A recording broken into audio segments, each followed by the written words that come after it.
Praise the Lord. आप सबको जय मसीह की। यीशु मसीह के नाम से हम इस सभा को शुरू करेंगे और प्रार्थना में चलेंगे। हालेलुया। प्रभु यीशु मसीह, आपके सब को आते हैं प्रभु जी, और धन्यवाद देना चाहते हैं प्रभु कि आप हमसे प्रेम करते हैं। आपने हमको संसार में नहीं छोड़ा जहाँ पे उम्मीद नहीं है, जहाँ पे प्रभु जी अंधकार है, परंतु प्रभु आपने अपने वचन की रोशनी को हम तक के प्रकट किया पिता परमेश्वर। और जबकि आज के दिन हम सब जमा है प्रभु कि हम आपके वचन में से सुनते हैं, सीखते हैं, हम कहना मांगते हैं प्रभु जी कि अपने इच्छा को इस समय के द्वारा पूरा करें। खासतौर से प्रभु जी आपके दास को हम आपके हाथों में सौंपते हैं पिता परमेश्वर। हम चाहते हैं प्रभु जी कि आप उनका अभिषेक करें, हर वो बात जो कि प्रभु जी आपकी ओर से नहीं आती यीशु के नाम से जाने पाए प्रभु जी, और आपके विचार, आपकी बातें प्रभु आपके दास के द्वारा आपके लोगों तक के पहुंचने पाए प्रभु जी। खासतौर से प्रभु जी इस समय को, इस यूट्यूब के सेवकाई को हम आपके हाथों में सौंप देते हैं पिता परमेश्वर। और हर एक व्यक्ति प्रभु जो कि इसके द्वारा आपके वचनों को सुनने पाता है प्रभु जी, हम चाहते हैं वो आशीष को प्राप्त करने पाए प्रभु जी। तमाम डिस्टर्बेंस को यीशु के नाम से बाइंड करें, रिब्यूक करें, आपकी आत्मा के द्वारा आजादी को मांग दे पिता परमेश्वर, और होने दे प्रभु आपका आत्मा हमको लीड करे, आपका वचन हमसे बात करने पाए। सब कुछ को आपके हाथों में सौंपते प्रभु यीशु मसीह के नाम से हम मांगते हैं, आमेन आमेन हालेलुया। सो मेरे प्रियो, इस समय होगा जबकि हम परमेश्वर के दास नाम रत्नम से आज के वचन को हम सीखेंगे। आमेन।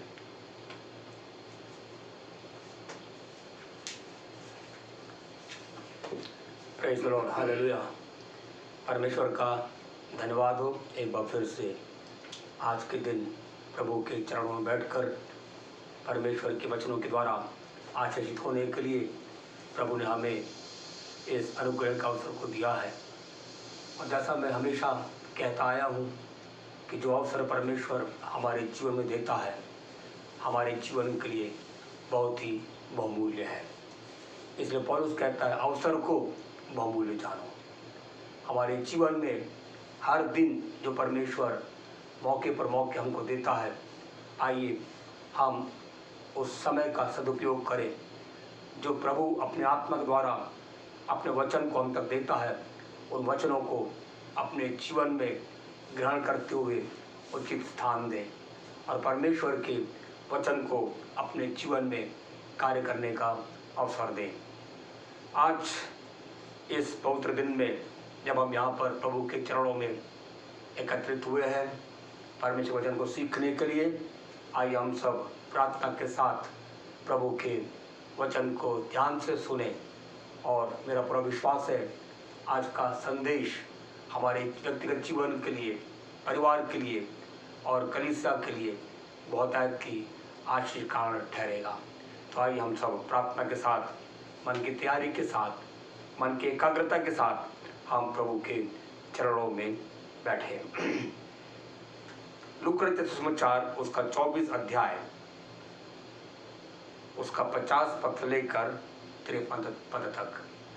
Gospel of Luke chapter 24 from verse 50 to 53।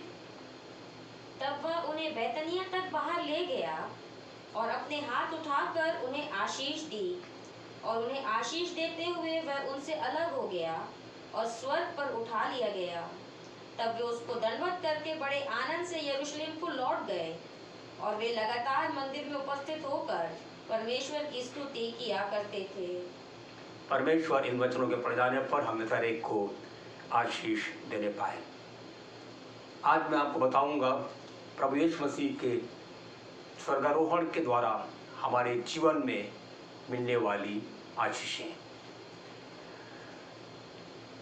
बीते सप्ताह, बीते रविवार को मसीह जगत में कलीसियाओं ने, अनेक कलीसियाओं में पेंतिकुस्त के पर्व के संदर्भ में प्रभु के सेवकों ने, अभिषिक्त दासों ने संदेश दिया। और मेरा पूरा विश्वास है कि उस पेंतिकुस्त के पर्व से संबंधित संदेशों के द्वारा आपने, परिवार ने और कलीसिया ने आशीषों को प्राप्त किया है। उन सारे अभिषिक्त संदेशों के लिए मैं दिल से परमेश्वर को धन्यवाद देना चाहता हूँ। मसीह जगत में मसीही लोग क्रिसमस को सेलिब्रेट करते हैं, पाम संडे सेलिब्रेट करते हैं, गुड फ्राइडे सेलिब्रेट करते हैं, ईस्टर सेलिब्रेट करते हैं, और उसके साथ के साथ यीशु मसीह के द्वितीय आगमन के बारे में भी जैसा इन दिनों के अंदर में अनेक प्रभु के दासों के द्वारा हम संदेश को सुन सकते हैं, संदेश दिया जाता है, लेकिन पेंतेकोस्त और पुनरुत्थान के बीच में प्रभु यीशु मसीह के जीवन से संबंधित एक विशेष घटना है जिसे बाइबल के अंदर में यीशु मसीह का स्वर्गारोहण के विषय में बताया गया है। और इस यीशु मसीह के स्वर्गारोहण के विषय में जो एक महत्वपूर्ण विषय है, जिस हमारे जीवन में अनेक आत्मिक सच्चाइयों को हम प्राप्त कर सकते हैं, उस स्वर्गारोहण के विषय में बहुत ही कम लोग ध्यान लगाते हैं। लेकिन आज मैं परमेश्वर के वचन के आधार पर इसी विषय पर आपके ध्यान को परमेश्वर के वचन में लेकर जाना चाहता हूँ। पहला कुरिन्थियों के पत्र उसका 15 अध्याय, यदि आप 3 और 4 पद पढ़ें तो उसमें आपको मिलेगा, वहाँ पर पौलुस कहता है कि पवित्र शास्त्र के वचन के अनुसार प्रभु यीशु मसीह हमारे पापों के लिए मर गया और पवित्र शास्त्र के अनुसार मरे हुओं में से प्रभु यीशु मसीह जी भी उठा। और उसके पश्चात यदि आगे के कुछ पदों को आप पढ़ें तो आपको मालूम पड़ेगा, वहाँ पर प्रभु यीशु मसीह ने जी उठने के बाद विभिन्न लोगों पर अपने आप को उसने प्रकट किया। प्रेरितों के काम के पुस्तक के पहले अध्याय के अंदर लूका, जो प्रभु यीशु मसीह का एक शिष्य था, उसने इस प्रकार बताया कि जी उठने के बाद प्रभु यीशु मसीह ने अपने आप को पक्के प्रमाणों के साथ लोगों को जीवित दिखाया।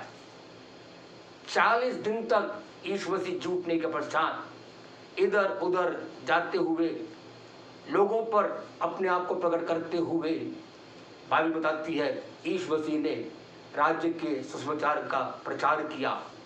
He was preaching and teaching the people. लोगों को वचन की शिक्षा देते रहे, उपदेश देते रहे, लोगों को विश्वास में दृढ़ करते रहे। न केवल 3.5 साल की सेवकाई के दौरान, लेकिन क्रूस पर मानव जाति के पापों के निमित्त अपने प्राण को देकर उसके पश्चात उस उद्धार के कार्य को, छुटकारे के कार्य को पूरा करके प्रभु यीशु मसीह जब उन्होंने अपने प्राण को क्रूस के ऊपर त्याग दिया, बाइबल बताती है ही वॉज बरीड, वो गाड़े गए और तीसरे दिन मृतकों में से जी उठे। जी उठने के बाद विभिन्न स्थानों में जा जाकर प्रभु यीशु मसीह ने न केवल राज के सुसमाचार का प्रचार किया, न केवल लोगों को शिक्षा दिया और उपदेश दिया, लेकिन बाइबल बताती है पक्के प्रमाणों के साथ यीशु मसीह ने अपने आप को जीवित प्रमाणित किया। 40 दिन तक यीशु मसीह जी उठने के बाद इधर उधर वो सुसमाचार की सेवा करते हुए वे घूमते रहे और उसके पश्चात एक ऐसा समय आया जब यीशु मसीह बैतनिया को गए। उनके स्वर्गारोहण का समय बिल्कुल करीब आ चुका था और परमेश्वर के वचन के अनुसार लगभग 120 लोग यीशु मसीह के पास उस बैतनिया पर्वत पर इकट्ठे हुए, क्योंकि उनको मालूम था अब यीशु मसीह हमारे बीच में से स्वर्ग पर उठा लिए जाने वाले हैं। जब हम परमेश्वर के वचन को पढ़ते हैं तो लूका इस बात को बताता है कि बैतनिया में प्रभु यीशु मसीह के साथ कितने लोग, कई लोग, गलीली लोग यीशु मसीह के पास में वहां पर गए और प्रभु यीशु मसीह के शारीरिक रूप में इस संसार से अलग होने का समय आ चुका था। प्रभु यीशु मसीह के लिए that was the final physical departure time. उसके स्वर्गारोहण का समय निकट आ चुका था। जिस मिशन के साथ परमेश्वर ने यीशु को इस धरती पर भेजा, उस मिशन को यीशु मसीह ने पूरा किया। जिस उद्देश्य के साथ, जिस इच्छा के साथ परमेश्वर पिता ने यीशु को इस दुनिया में भेजा, उस सेवा को, उस इच्छा को, उद्देश्य को पूरा करके अब वापस स्वर्ग में जाने का समय यीशु मसीह का आ चुका था। और इसके पहले कि ये 120 लोग यीशु मसीह के पास उस बैतनिय्याह पर्वत पर अंतिम क्षणों में इकट्ठे रहते। प्रभु यीशु मसीह ने वचन लिखा हुआ है, यदि आप इसी के 45 पद को पढ़े, लूका रचित सुसमाचार उसका 24 अध्याय उसके 45 पद पढ़िए, क्या लिखा हुआ है? वर्स 45। तब उसने पवित्र शास्त्र को बूझने के लिए उनकी समझ खोल दी। ये वही चेले थे जो 3.5 साल तक यीशु मसीह के साथ रहे। करीबी से उन्होंने यीशु मसीह को अच्छी तरह पहचाना। प्रभु यीशु मसीह के साथ में उनका एक घनिष्ठ संबंध था, एक गहरा संबंध था। अनेक अनुभवों को उन्होंने अपने जीवन में यीशु मसीह के साथ 3.5 साल तक रहते हुए उन्होंने अपने जीवन में प्राप्त किया था। लेकिन उसके बावजूद भी यहाँ पर 45 पद में ऐसा लिखा हुआ है, तब उसने अर्थात यीशु मसीह ने पवित्र शास्त्र को बूझने के लिए उनकी समझ को खोल दिया। इसका मतलब ये है, उस बैतनिय्याह पर्वत पर वही लोग थे जिनकी समझ को परमेश्वर ने, प्रभु यीशु मसीह ने खोल दिया था।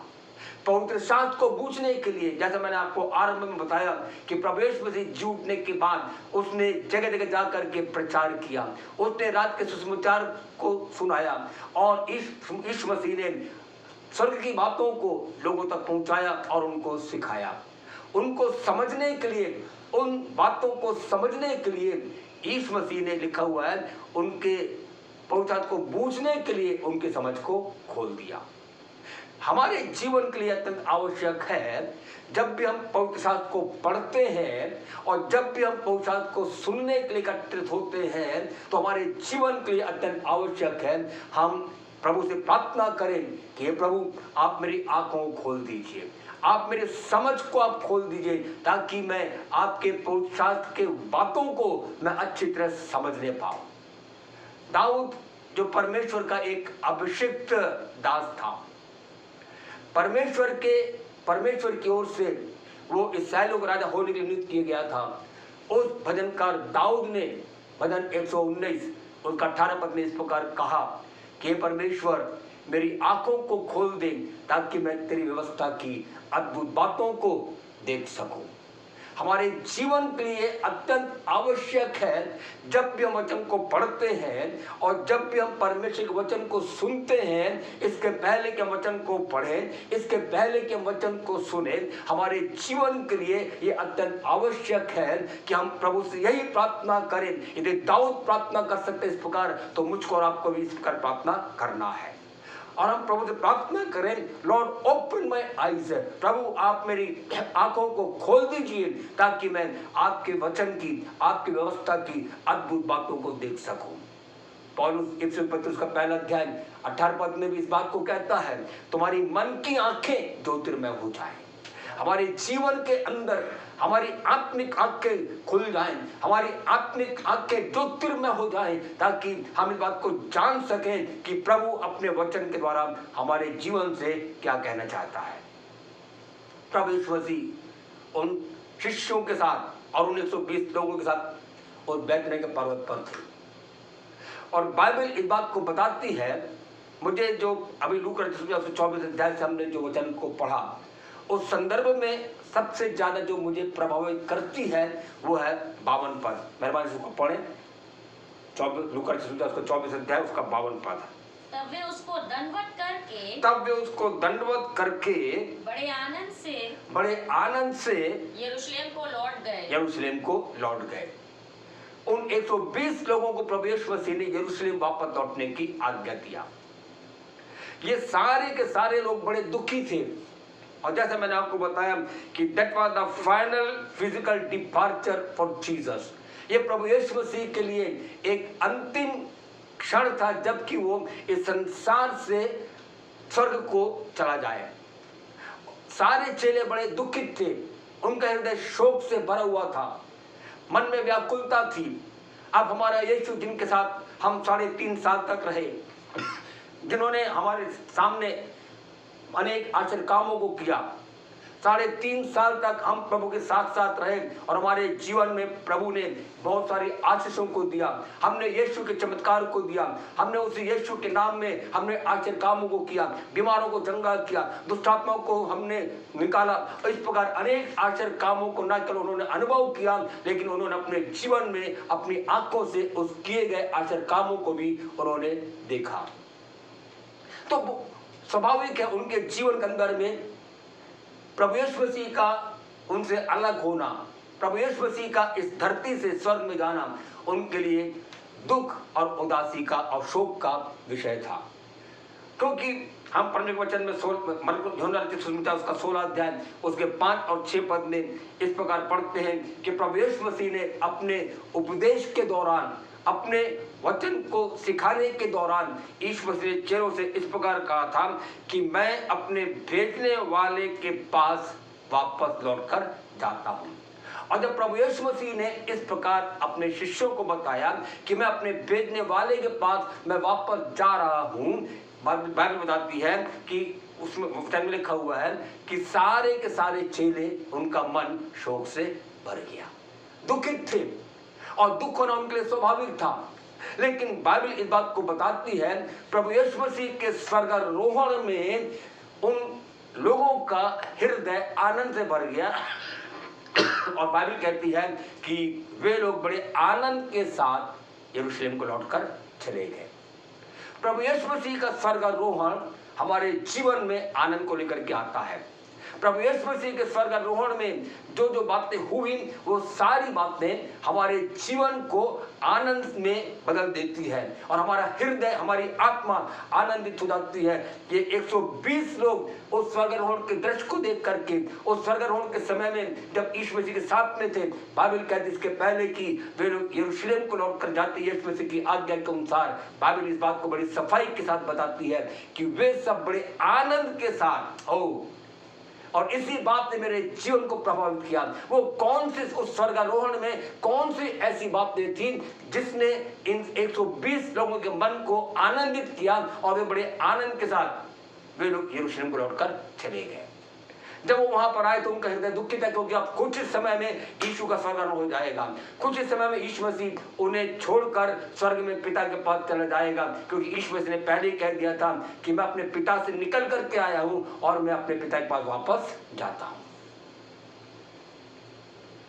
लेकिन जब सारे के सारे लोग जब उस स्वर्गारोहण के समय में उस बैतनिय्याह पहाड़ी के ऊपर में थे प्रभु का धन्यवाद यीशु के साथ, और जो कुछ उन्होंने वहां पर उस स्वर्गारोहण के समय में देखा, वो सारी बातें देख सुन करके उनका हृदय आनंद में बदल गया, उनका जीवन आनंद से भर गया, उनकी आत्मा आनंदित हो गई। प्रभु का धन्यवाद हो। आज यदि हम देखें तो लोगों का जीवन में भय छाया हुआ है, बीमारी का डर, संक्रमण का डर, मरियों का डर, भूकंप और अकाल का डर, और जो कुछ इस धरती पर घटनाएं घटित हो रही हैं, इन सारी घटनाओं को देखते हुए लोगों के जी में जी नहीं रह गया है और लोग घबराहट में जी रहे हैं, भय में जी रहे हैं। लेकिन परमेश्वर का धन्यवाद हो, एक अच्छा सुसमाचार ये है कि यीशु मसीह बाइबल का परमेश्वर कल, आज और युगानुयुग एक सा है। हमारे जीवन के अंदर जिस प्रकार यीशु के स्वर्गारोहण ने 120 लोगों के जीवन को आनंदित कर दिया,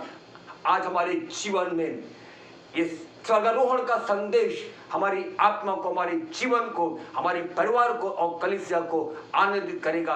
परिस्थितियां कैसी भी क्यों ना हो, बीमारी कैसी भी कितनी क्यों ना फैली हो, और दुनिया के अंदर में कोई भी घटना क्यों ना घटित हो रही हो, लेकिन सारी घटनाओं के मध्य में, संक्रमण के मध्य में, भयभीत अवस्था के मध्य में, ओ परमेश्वर का धन्यवाद हो, परमेश्वर का वचन और वो स्वर्गारोहण का संदेश हमारे जीवन में आनंद को लेकर के आता है। सबसे पहली बात जिसने यीशु उन 120 लोगों के जीवन को आनंदित किया वो है, पढ़े मेहरबानी से उसका 50वां पद पढ़े, वर्स 50। तब वह उन्हें बैतनिय्याह तक बाहर ले गया, तब वह उनको बैतनिय्याह तक बाहर ले गया और अपने हाथ उठाकर उन्हें आशीष दी, और अपने हाथ को उठाकर उन्हें आशीष दी। 50 पद के अंदर लिखा हुआ है, तब वो उनको बैतनिय्याह तक बाहर लेकर गया। 120 लोग यीशु मसीह के साथ में थे, उस स्वर्गारोहण के समय में 120 लोग यीशु के साथ में थे। और बाइबल यहाँ पर बड़ी सफाई के साथ बताती है कि और उसने अपने हाथ को उठा करके उन्हें आशीष दिया। उस बैतनिय्याह पर्वत में इसके पहले कि प्रभु यीशु मसीह का स्वर्गारोहण होता, यहाँ पर लिखा हुआ है यीशु मसीह ने अपने हाथों को उठा करके उन्हें क्या किया? आशीष दिया। उन आशीषों को उन आशीषों ने उन 120 लोगों के हृदय को, उनकी आत्मा को आनंदित कर दिया। हमारे जीवन के अंदर में प्रभु की आशीषें हमारी आत्मा को आनंदित करती है।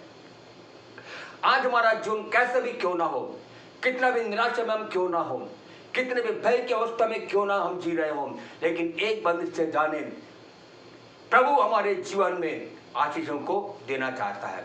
50 पद में लिखा हुआ है कि उसने अपने हाथ को उठा करके आशीष दी। और 51 पद में से लिखा हुआ है और वह उन्हें आशीष देते हुए, इसको फिर बताना चाहता हूं। 50 पद में लिखा हुआ है उसने अपने हाथ को उठा करके आशीष दिया, ये पहला चरण। फिर 51 पद में वर्स 51 51 पद में ऐसा लिखा हुआ है और वह उन्हें आशीष देते हुए उनसे अलग हो गया और सर पर उठा लिया गया। आप उस अवस्था पर ध्यान दीजिए। उसने उन 120 लोगों को आशीष दिया, दे वर ब्लेस्ड, और उसके साथ वह अपने हाथों को आशीष उठा करके आशीष देते हुए आशीष दे दिया उसने। उसके बाद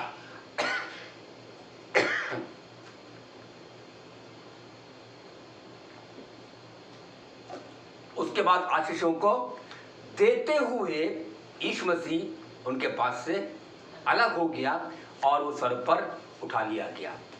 यीशु मसीह का हाथों को उठा करके उन 120 लोगों से अलग होना और सर पर उठा ले जाना इस बात को दर्शाता है कि प्रभु यीशु मसीह ने उनको बेशक आशीष दे दिया है, लेकिन आगे को भी यीशु मसीह उनको आशीष देता रहेगा।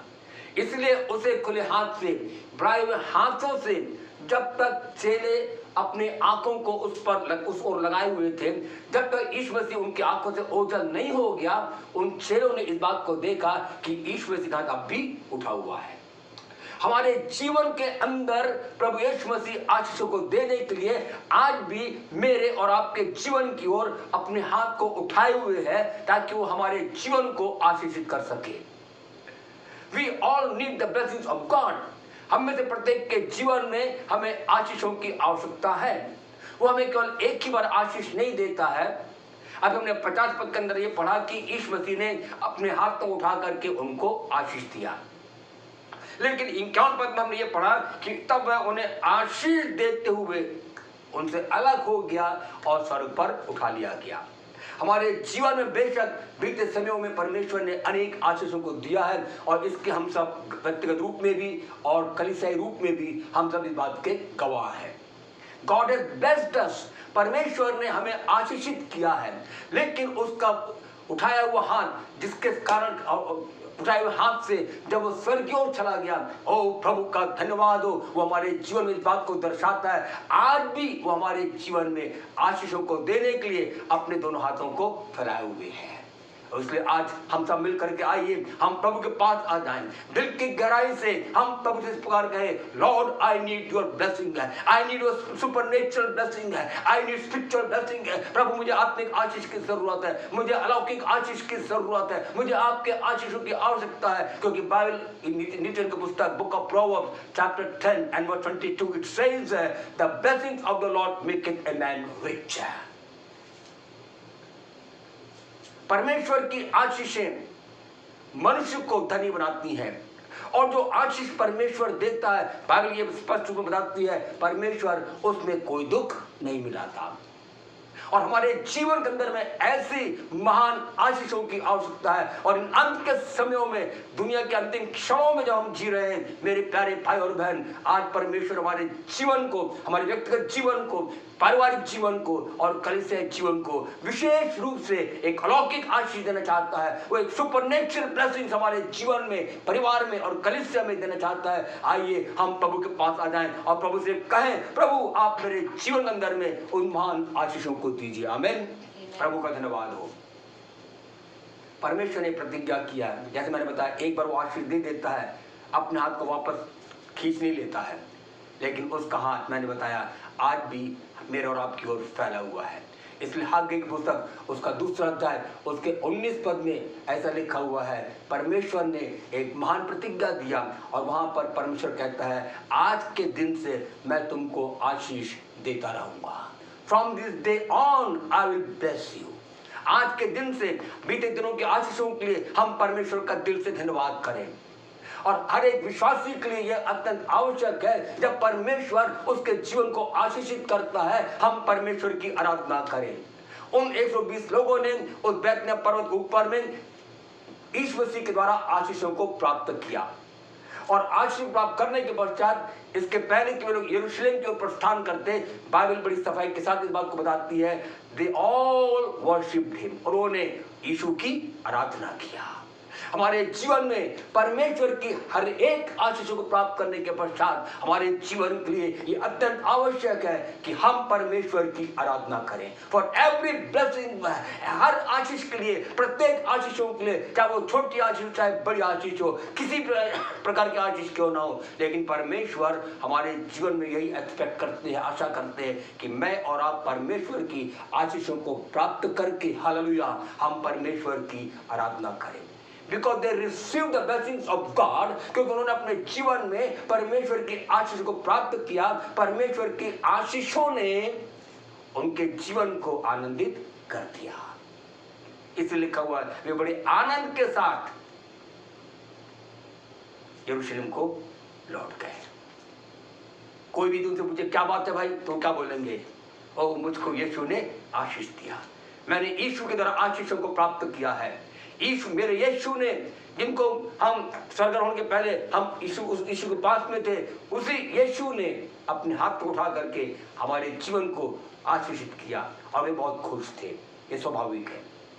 तो परमेश्वर की आशीष हमारे जीवन को आनंदित करती। प्रभु का धन्यवाद हो। दूसरी बात मेरे पास पढ़ी यूहन्ना रचित सुसमाचार उसका 16 अध्याय उसका 7 पद। तो भी मैं तुमसे सच कहता हूँ कि मेरा जाना तुम्हारे लिए अच्छा है। क्योंकि यदि मैं ना जाऊं तो वह सहायक तुम्हारे पास ना आएगा, परंतु यदि मैं जाऊंगा तो उसे तुम्हारे पास भेजूंगा। यहाँ पर प्रभु यीशु मसीह दूसरी बात क्यों वे बहुत आनंदित थे। मैंने जैसे थोड़ी देर पहले आपको बताया, वे सारे चेले बड़े उदास थे, दुखित थे, क्योंकि उनका यीशु जिनके साथ वो 3.5 साल तक रहे अब उनके मध्य से स्वर्ग को चला जाएगा। उन शिष्यों ने यह सोचा, उनके मन में ये मानसिकता थी कि अब यीशु चला जाएगा, अब हमें बिना यीशु के इस धरती पर रहना होगा। लेकिन परमेश्वर का धन्यवाद हो, यीशु मसीह ने इसके पहले कि उसका स्वर्गारोहण होता, यीशु मसीह ने उनसे प्रतिज्ञा किया और यीशु मसीह ने कहा मेरा स्वर्ग में जाना बहुत ही आवश्यक है। उस पद को फिर से पढ़ें, पद 7। तो भी मैं तुमसे सच कहता हूँ, तो भी मैं तुझसे सच कहता हूँ कि मेरा जाना तुम्हारे लिए अच्छा है। मेरा जाना तुम्हारे लिए अच्छा है। यीशु का स्वर्ग में जाना, यीशु का स्वर्गारोहण होना ये अच्छा है। और इसलिए यीशु मसीह ने कहा कि मैं तुमसे सच कहता हूँ कि मेरा जाना तुम्हारे लिए अच्छा है। मेरे लिए, आपके लिए यीशु का स्वर्गारोहण अच्छी बात है। मेरे और आपके जीवन के लिए यीशु का स्वर्ग में जाना अच्छा है, क्योंकि यीशु मसीह ने कहा जब मैं जाऊंगा तब पिता की प्रतिज्ञा को पूरी करने के लिए मैं उस सत्य के आत्मा को अर्थात पवित्र आत्मा को, उस सहायक को मैं तुम्हारे लिए भेजूंगा। यीशु मसीह ने इन दूसरे शब्दों में इस प्रकार कहा कि मैं 3.5 साल तक मैं तुम्हारे साथ रहा और उन 3.5 वर्षों में मैं एक अपनी उपस्थिति को, क्योंकि मैं मानव रूप में था, इसीलिए मेरी उपस्थिति एक सीमित समय के लिए सीमित स्थान पर ही थी। उदाहरण के तौर पर यदि प्रभु यीशु मसीह यरूशलेम को गए तब यीशु मसीह की उपस्थिति केवल यरूशलेम में थी। यदि यीशु मसीह किसी आराधनालय में गए, प्रभु यीशु मसीह की उपस्थिति केवल उस आराधनालय में थी। यदि प्रभु यीशु मसीह नासरत को गए तो प्रभु यीशु मसीह की उपस्थिति केवल नासरत नगर में ही था।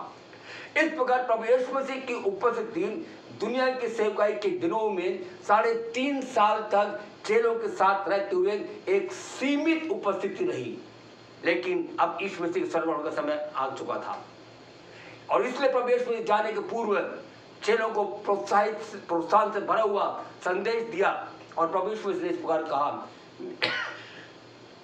मेरा जाना तुम्हारे लिए अच्छा है और जब मैं जाऊंगा तो मैं तुम्हारे लिए एक सहायक को, उस सत्य के आत्मा को, उस पवित्र आत्मा को तुम्हारे लिए भेजूंगा।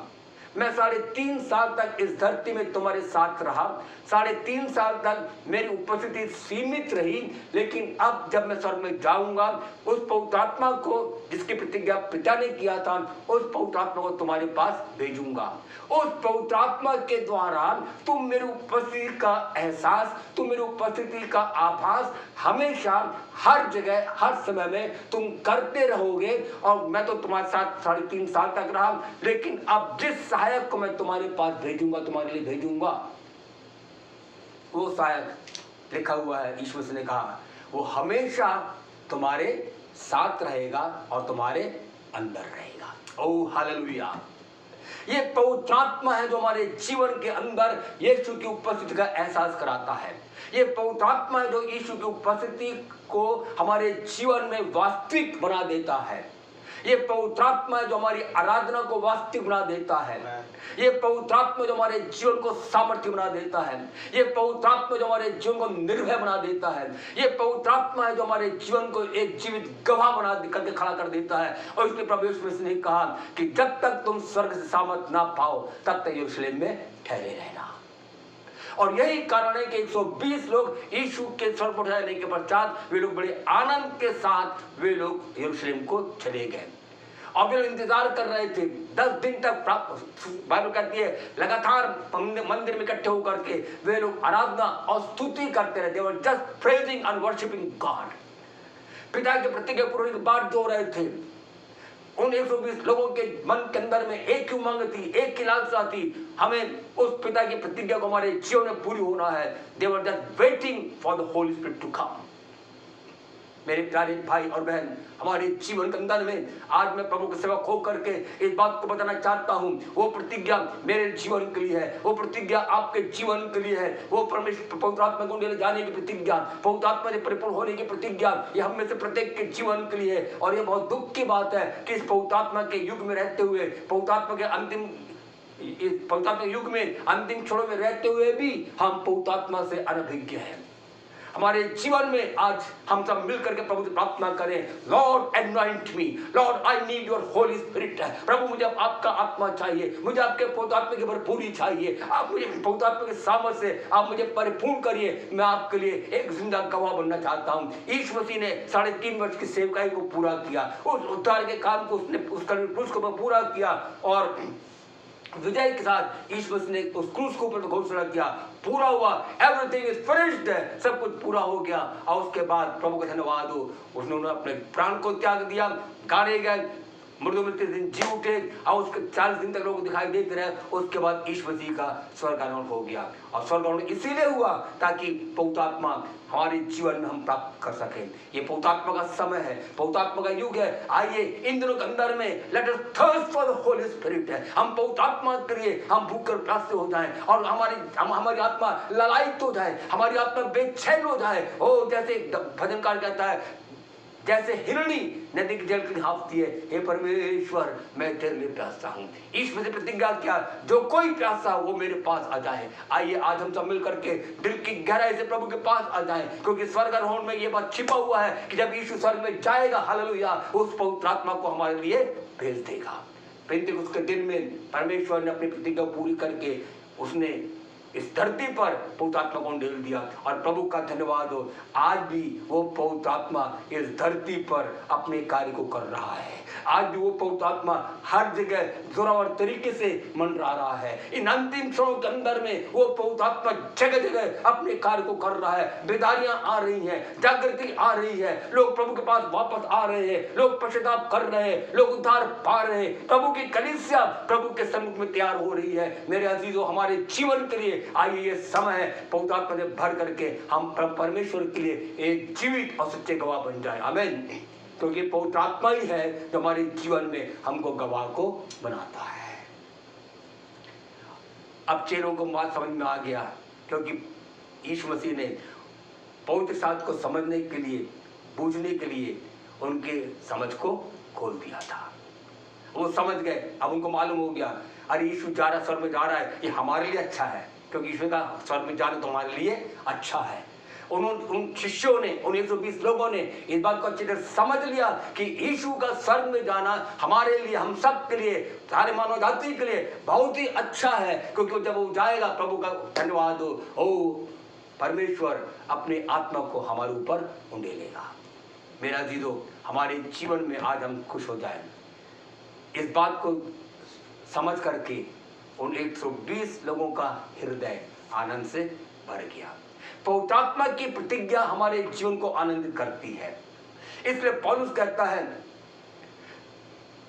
परमेश्वर का राज्य खाना पीना नहीं है, लेकिन परमेश्वर का राज्य वो है जिसमें सामर्थ्य है, जिसमें पवित्र आत्मा की भरपूरी है। परमेश्वर का राज्य खाना पीना नहीं है, लेकिन वो है जो सामर्थ्य है, संयम है और परमेश्वर की आत्मा है। प्रभु का धन्यवाद। हमारे जीवन में वी नीड दैट स्पिरिट, हमारे जीवन में हमें उस आत्मा की आवश्यकता है। आइए आज हम सब मिलकर के प्रभु से प्रार्थना करें, प्रभु आप मेरे जीवन का अनुग्रह करिए, anoint me with fresh oil. इन अंत के समयों में प्रभु उस आत्मा के गाढ़े अभिषेक के तेल से आप मेरे जीवन का अभिषेक करिए, और मैं इस पवित्र आत्मा के युग में पवित्र आत्मा से मैं वंचित रहना नहीं चाहता। मुझ पर दया करिए, और जब पवित्र आत्मा आएगा, ओ प्रभु का धन्यवाद हो, परमेश्वर का आत्मा हमारे जीवन के अंदर में उस जॉय को लेकर के आएगा, उस आनंद को लेकर के आएगा, ओ जो हमारे वर्णन से बाहर है। चेले आनंद के साथ यरूशलेम को लौट गए, क्योंकि उनको मालूम है अब प्रभु अपनी प्रतिज्ञा को हमारे जीवन में पूरी करने जा रहा है। तीसरी बात जो यहाँ पर मैं बताना चाहता हूँ, क्यों चेलों, उन 120 लोगों का हृदय, उनकी आत्मा आनंदित हुई, बड़े आनंद से क्यों यरूशलेम को गए। तीसरी बात यूहन्ना उसका 14 अध्याय उसका पहला और दूसरा बात पढ़े। तुम्हारा मन व्याकुल ना हो, तुम्हारा मन व्याकुल ना हो, परमेश्वर पर विश्वास रखो, परमेश्वर पर विश्वास रखो, और मुझ पर भी विश्वास रखो, और मुझ पर भी विश्वास रखो। मेरे पिता के घर में बहुत से रहने के स्थान हैं, मेरे पिता के घर में बहुत रहने के बहुत से स्थान हैं। यदि ना होते, यदि ना होते तो मैं तुमसे कह देता, तो मैं तुमसे कह देता, क्योंकि मैं तुम्हारे लिए जगह तैयार करने प्रेज जाता द लॉर्ड, हूँ। हालेलुया। क्योंकि मैं तुम्हारे लिए स्वर्ग में जगह तैयार करने जा रहा हूँ। नंबर 3, प्रभु यीशु मसीह के स्वर्ग और होने इस बात को पाते हैं कि प्रभु यीशु मसीह इसलिए स्वर्ग पर गया ताकि वो मेरे और आपके लिए क्या करे, एक जगह को, स्थान को तैयार करे। इसलिए ईश्वर का तुम्हारा मन व्याकुल ना हो, तुम्हारा मन ना घबराए, मैं स्वर्ग में तुम्हारे लिए जगह तैयार करने जाता हूं। यह बहुत आश्चर्य की बात है कि लगभग 2021 साल हो गए, है ना, लेकिन अभी तक यीशु क्या कर रहा है, हमारे लिए मकान को, हमारे रहने के स्थान को तैयार कर रहा है। मैं वचन को पढ़ रहा था तो वचन में ऐसा लिखा हुआ है कि सुलेमान ने जो मंदिर बनाया, उस मंदिर को बनाने में 7 साल लगे। जिस महल को सुलेमान ने अपने लिए बनवाया, उस महल को बनने में 13 वर्ष लगे, लेकिन मेरे और आपके रहने के स्थान को बनाने के लिए 2000 साल से भी अधिक का समय गुजर गया। परमेश्वर का धन्यवाद हो, अब वो घर समाप्ति पर है।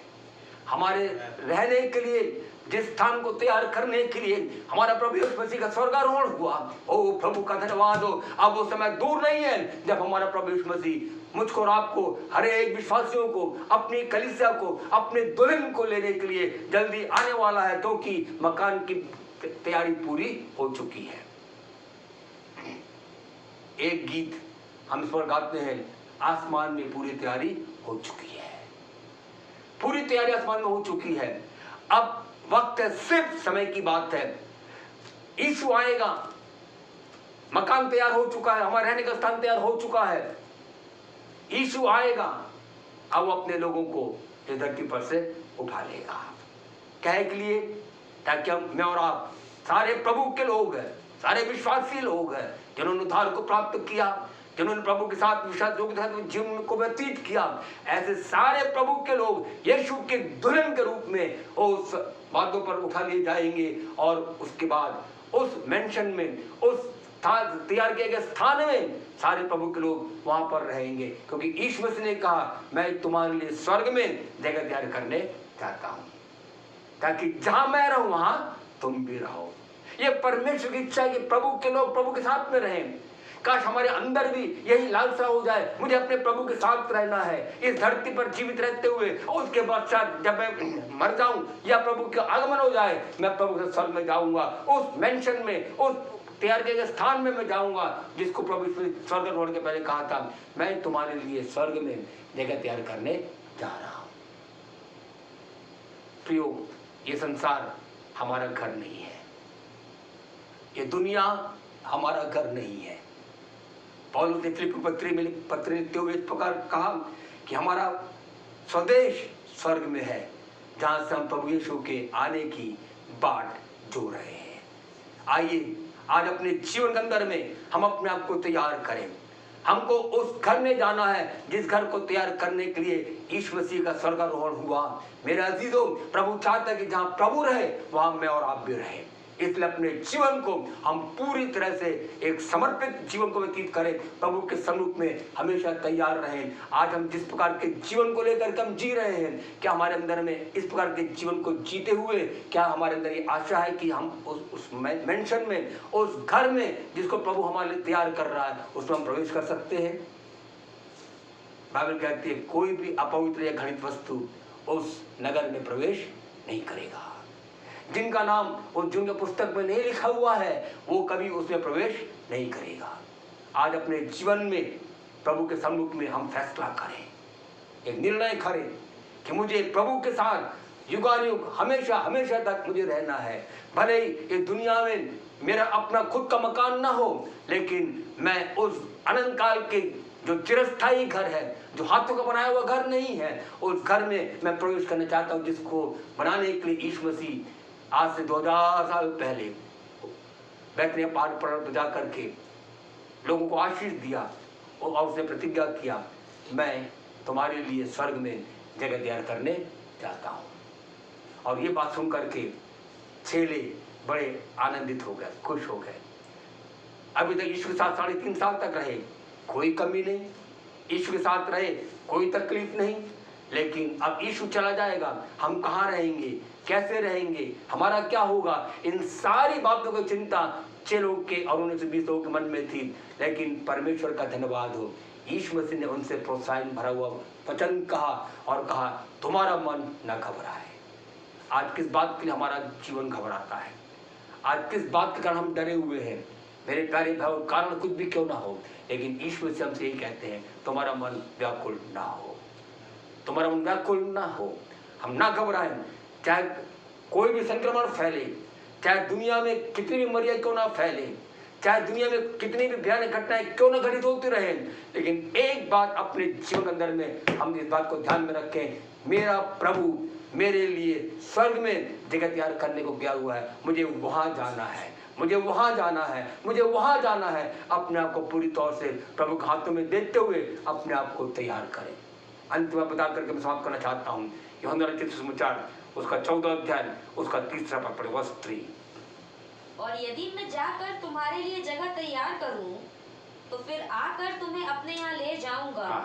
यदि मैं जाकर तुम्हारे लिए स्वर्ग में जाकर तुम्हारे लिए जगह तैयार करूं, तो फिर आकर मैं तुम्हें अपने यहाँ ले जाऊंगा, अपने यहाँ ले जाऊंगा कि जहाँ मैं रहूं, प्रेज गॉड, ताकि जहाँ मैं रहूं वहाँ तुम भी रहो। हालेलुया, वहाँ तुम भी रहो। यहाँ पर यीशु मसीह ने स्वर्गारोहण के पहले उन शिष्यों को, उन 120 लोगों को ये प्रोत्साहन भरा हुआ वचन दिया, संदेश दिया और इस प्रकार कहा जब मैं जाऊंगा, मैं जा तो रहा हूं, लेकिन जब मैं जाऊंगा मैं वापस तुमको लेने के लिए मैं आऊंगा।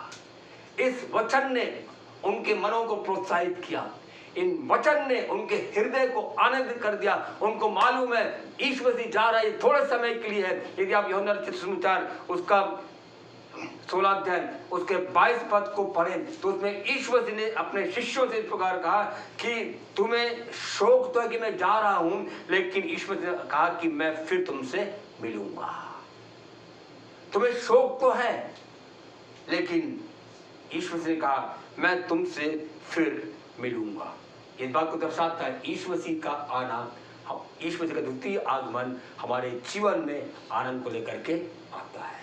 आज कितने लोग अपने जीवन के अंदर जब ईश्वर मसीह के आगमन के बारे में पढ़ते और सुनते हैं, दुनिया के अंदर में इन सारे हालातों को अपने आंखों से देख रहे हैं, तो याद रखें उनका जीवन घबराता है, वो भयभीत है, डर से भरा हुआ है। ओ अब क्या होगा, ओ ईश्वर आएगा क्या होगा। लेकिन मेरे भाइयों बहनों, आज मैं प्रभु का सेवक होकर बात को बताना चाहता हूँ, यीशु का द्वितीय आगमन प्रभु के लोगों में आनंद को लेकर के आता है। ये 120 लोग जब इस बात को उन्होंने सुना कि यीशु ने कहा कि मैं फिर आऊंगा तुमको लेने के लिए, और जब मैं आऊंगा तुमको अपने साथ ले जाऊंगा, इस बात ने उनके मन को आनंदित कर दिया। दुनिया की सारी बातें इस बात को बताती हैं कि हमारे प्रभु यीशु मसीह का आगमन बहुत ही करीब है। दुनिया की हालत बस बद से बदतर होती चली जा रही है। दुनिया का हालात आज उस स्तर पर पहुंच चुका है, उस मुकाम तक पहुंच चुका है जहां पर सारे बड़े बड़े वैज्ञानिक, बड़े बड़े राजनयिक, वे लोग चिंतित है अब क्या होगा, what will be the next, what will be the next, अब क्या होगा, अब क्या होगा। सारी चीजें लोगों के हाथों से बाहर निकलती चली जा रही हैं। लेकिन एक बात निश्चय जाने, परमेश्वर के कैलेंडर के अनुसार, परमेश्वर के कैलेंडर के अनुसार next event in God's calendar is the rapture. परमेश्वर के उस कैलेंडर के अनुसार अगला जो घटना जो घटित होने वाली है दुनिया के अंदर में, जो अलौकिक घटना जो घटित होने वाली है, जो अचानक घटेगी, वो है कलीसिया का बादलों पर उठाया जाना। ये एक ऐसी घटना है जो कभी भी किसी समय हो सकती है, और मैं और आप एक ऐसे स्थान पर, एक ऐसे समय पर पहुंच चुके हैं जबकि आने वाला आएगा और देर ना करेगा। ये संसार पूरी तरह से अपने आप को तैयार कर चुकी है उस ख्रीष्ट विरोधी को स्वीकार करने के लिए।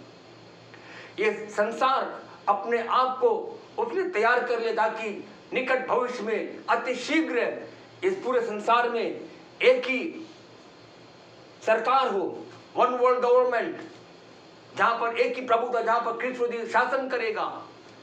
और ये सारी चीजें उसी और पूरे विश्व को बड़ी तेजी के साथ में लेकर जा रही है। तीसरे विश्व युद्ध के बादल मंडरा रहे हैं। किसी भी समय में ये थर्ड वर्ल्ड वॉर शुरू हो जाएगा, और इसराइली लोग इस प्रतीक्षा में हैं। किसी भी समय में वे लोग उस मंदिर का निर्माण वो लोग शुरू कर सकते हैं। लेकिन ये चारों चीज होने के पूर्व, ख्रीष्ट विरोधी के प्रकट होने के पूर्व, वर्ल्ड वॉर होने के पूर्व, वन वर्ल्ड गवर्नमेंट फॉर्म होने के पूर्व, और उसके पहले की सारी दुनिया में एक रिलीजन हो जाए, विश्वव्यापी रिलीजन हो जाए, इन सारी बातों के होने के पूर्व प्रभु यीशु मसीह का आगमन हो जाएगा। इस बात हम निश्चय जान सकते हैं कि यीशु का आगमन कितना करीब है। Let us prepare ourselves. बीते संदेश में मैंने आपको बताया था, prepare to meet your God. अपने आप को तैयार करें, अपने पापों से पश्चाताप करें। यदि आज हम प्रभु ग्रहण करने के बाद यदि हम पीछे हट गए हैं, नीचे गिर गए हैं, यदि हमने पहले से प्रेम छोड़ दिया है, तो याद रखिए हम प्रभु के पास आ जाएं एंड लेट अस रिपेंट। अपने पापों से पश्चाताप करें। लॉर्ड आई रिपेंट। प्रभु मैं अपने जीवन के अंदर में मैं अपने पापों से, गलतियों से मैं पश्चाताप करता हूँ। यदि हमारा जीवन गुनगुनापन हो गया, जीवन में गुनगुनापन आ गया है, हम प्रार्थना let us repent before God. प्रभु के सामने में हम पश्चाताप करें। ओ क्योंकि आने वाला आएगा और देर ना करेगा। और हम किस बात का इंतजार कर रहे हैं और हम कौन से चिन्ह को और देखना चाहते हैं। सारी भविष्यवाणियां 100% पूरी हो चुकी है यीशु मसीह के बादलों पर आने के विषय में। अब जैसे मैंने बताया कि परमेश्वर के कैलेंडर के अनुसार, तो अब जो अगला घटना जो होने वाला है वो है रैप्चर, यीशु का बादलों पर आना और प्रभु की कलीसिया का इस पृथ्वी पर से उठाया जाना। क्या उठाया जाने वाले झुंड में हमारा जीवन रहेगा? यदि हमारा जीवन, हमारा नाम वो जीवन की पुस्तक में नहीं है। याद रखिए, इसी धरती पर ही यीशु के आगमन पर ऐसे लोग जिनका नाम उस जीवन की पुस्तक में नहीं है, ऐसे लोग जिन्होंने उद्धार नहीं पाया, जिन्होंने अपने पापों से मन नहीं फिराया, जिन्होंने विश्वास योग्यता के साथ में जीवन नहीं जिया, ऐसे लोग इस धरती पर छोड़ जाएंगे। और जो प्रभु में तैयार है, आइए वो सब लोग प्रभु के आगमन पर उठा लिए जाएंगे। काश हम हर एक का जीवन, हर एक श्रोताओं का जीवन उठाए जाने वाले छुट्टी होने पाए। Amen. Lord, I commit myself to your hand. प्रभु, अपने जीवन को आपके हाथों में दे देता हूँ। मैं चाहता हूँ जब भी आपका आमद हो प्रभु, मैं आपके साथ बातों पर उठा लिया जाऊँ। ये परमेश्वर की, प्रभु यीशु मसीह की और स्वर्गारोहण की 4 महान आशीषें तुम्हारे जीवन को आनंदित करती है। काश हम हर एक का जीवन इस स्वर्गारोहण के संदेश से आनंद से भर जाए, हमारी आत्मा आनंद से जाए। आइए हम सब प्रार्थना में जाएं। Praise God. पास्टर जॉय के साथ praise God. Hallelujah. Oh thank you lord. Yeshu राजा, आपको धन्यवाद। Hallelujah, hallelujah.